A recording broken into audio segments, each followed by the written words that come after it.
Hi everyone, do you hear me well? So I hope you're doing well. I will start the presentation with a small game, learning. So I will ask you some questions. I don't know if you know what it is. Do you have any idea? No? So this is the Ford Model T. It's the third most produced car in the world, and it was at this time the first most produced car in the world. And then this one, do you know this one? It's the Tesla Model Y. And this is, for now, the most produced first vehicle car in the world. So now, what are the difference and also the similarities between the two? This one was the first car that is one size fits all car. So meaning the same car for everyone. And this one was the first smart car in the world. And today, I'm Frédéric Hebert. I will talk about content intelligence. Before going, one slide about Rise Up. So who we are. So we are the all-in-one learning solution. So meaning that we are providing for L&Ds all the things they need from LXP, LMS, authoring tool, marketplace, e-commerce. What we aim is efficiency with simplicity for L&D. That's your tagline. And we are a global company. So now we'll move to the all model, from one size fits all. So I assume that most of you have an LMS, as an LMS, but what are the consequences of that? They are good solutions, but they have been only for delivering and deploying learning. So that's all. It improves the discovery phase, but there is not much intelligence behind that, not much personalization. So the consequence is the outcome. It's, in average, it's okay, but we can do more. And so the content paradox. The first numbers, I'm assuming that you maybe know about this one, the 24 minutes a week dedicated to learning. The second one is an interesting one, it's coming from Coursera. 4 hours. So it means when you enroll people to courses, even after 6 months, people are only completed 4 hours of learning, which is not much. So it means we have an issue here in terms of engagement.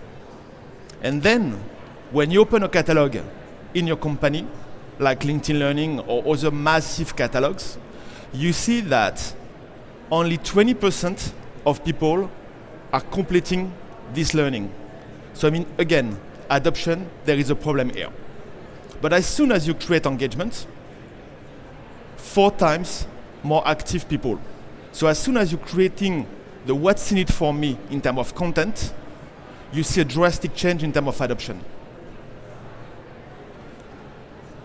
And so we ask our community, we launch a poll towards all our L&D, and this is some numbers we've got.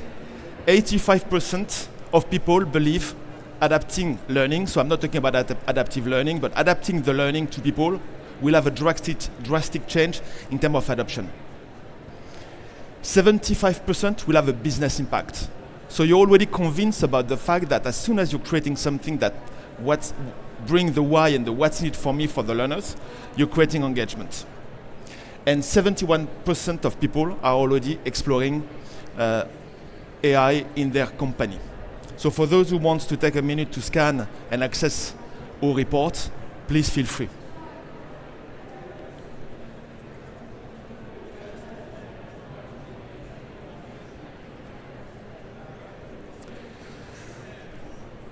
And I will talk now about the engagement gap. This is a very interesting figures. I've looked online to try to understand the adoption of AI chatbot, to try to understand the trigger behind that. So if you look in the UK, the adoption of all AI chatbots, you see that ChatGPT was last year around 4 million of time used per month. After a year, you've multiplied this number by 4. And it's the same thing for all AI bots. And one of the important things about AI bots, it's totally personalized. It's linked to what is for me. So I'm interacting with a bot to know exactly what I want to have, what feedback I want to have to learn. So there is really this logic about what's needed for me and really tailored to my need. And if you look at the young generation, it's even more interesting in terms of adoption rate.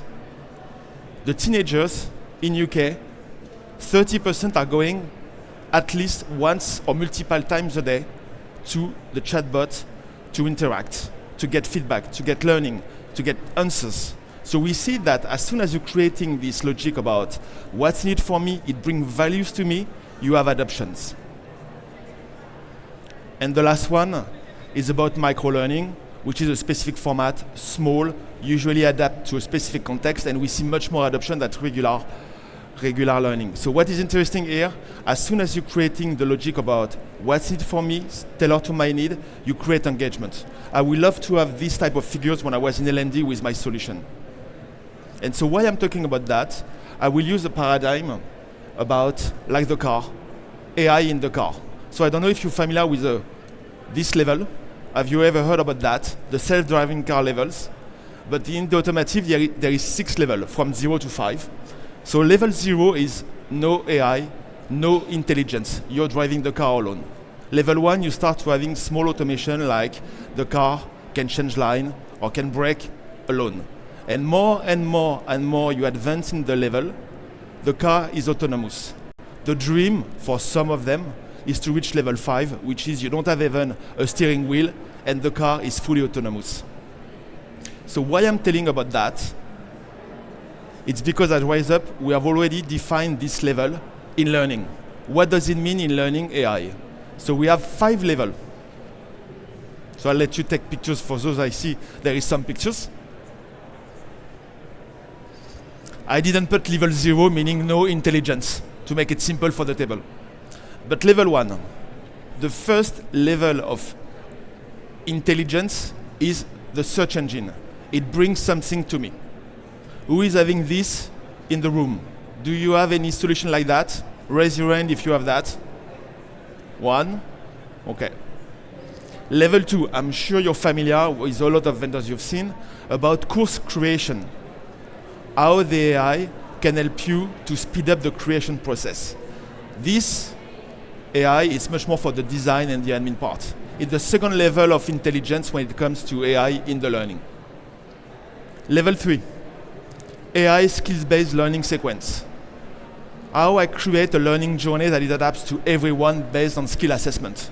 So starting to create unique learning journey for individuals. Does anyone have level 3 or using level 3? If you want, we have that at RiseUp. So, level 4, AI individualized courses generation. What does it mean these times? I can create any single learning for anyone. Everyone will get a different learning. It will remain static. So meaning you will have your own learning, but it remains static. It's already great. At least it creates the level, the what's needed for me because it's really tailored to my need. And the dream, level 5. I see some people smiling. You dream about that or not? You think it's possible or not? I'll tell you later. So the level 5, to be honest, in L&D will be a paradigm shift because it means the learning system, or whatever you want to call it, will create dynamic learning based on who you are, on the fly, continuously assess you to bring performance, which is at the end of the day, when we are learning professional, we are here to bring performance in the organization.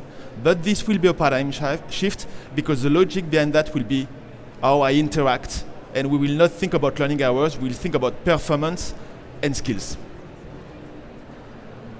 So if I try to sum up the key benefits of that, the first one, when you do the level 1 already, you create a sense of engagement.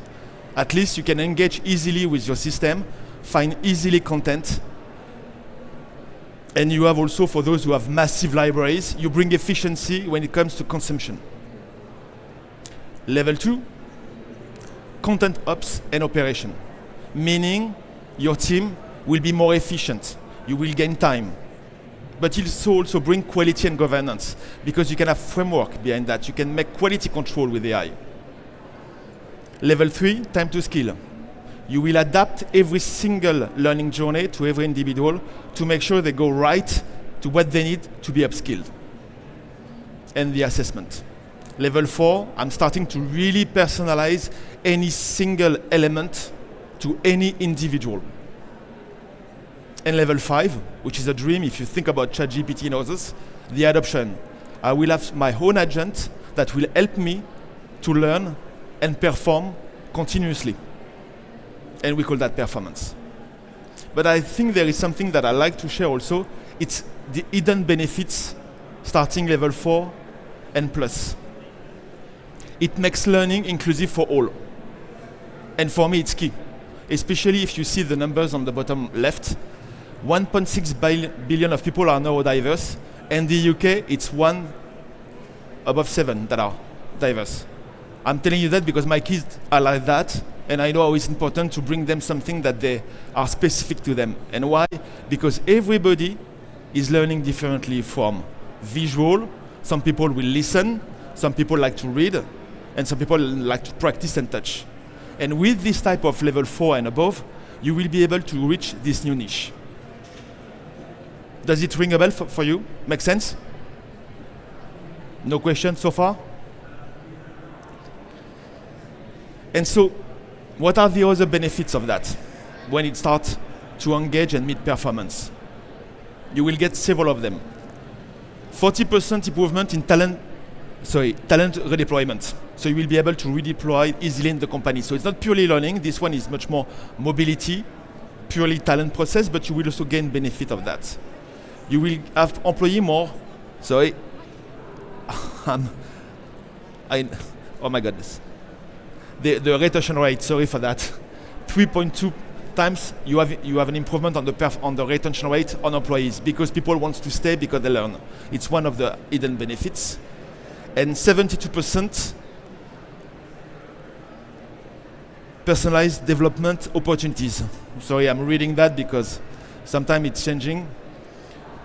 But you will have much more opportunities. So it's purely outside of the learning organization. It's on the talent part, but you have also hidden benefits of providing performance in the organization. Now I'll try to sum up that into something that most of you know, the rules of 70-20-10. So when we do the 70-20-10, we always focus on the 10, which is how it has been, defined. We train people.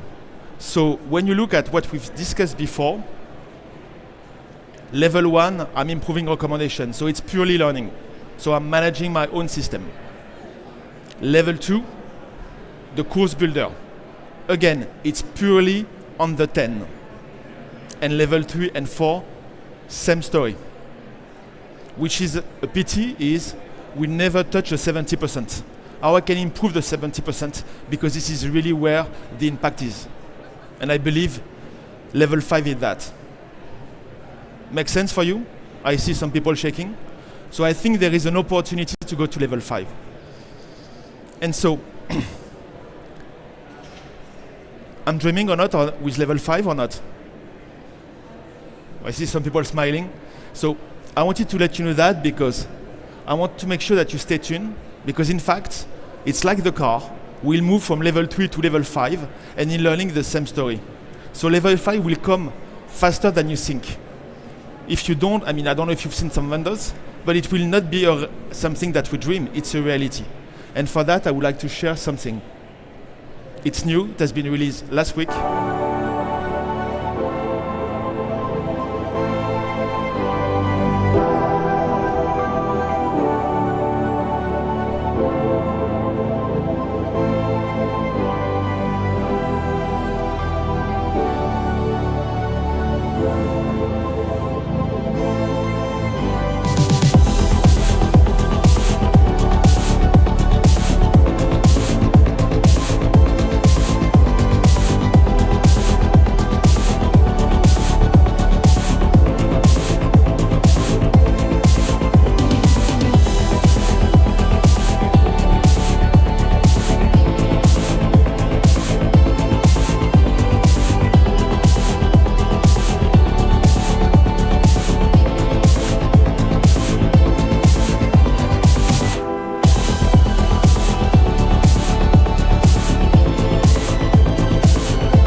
And for those who are interested, you can access the tool already.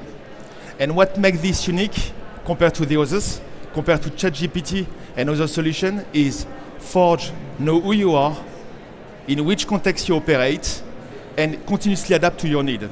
This is what we call level 5. Thank you.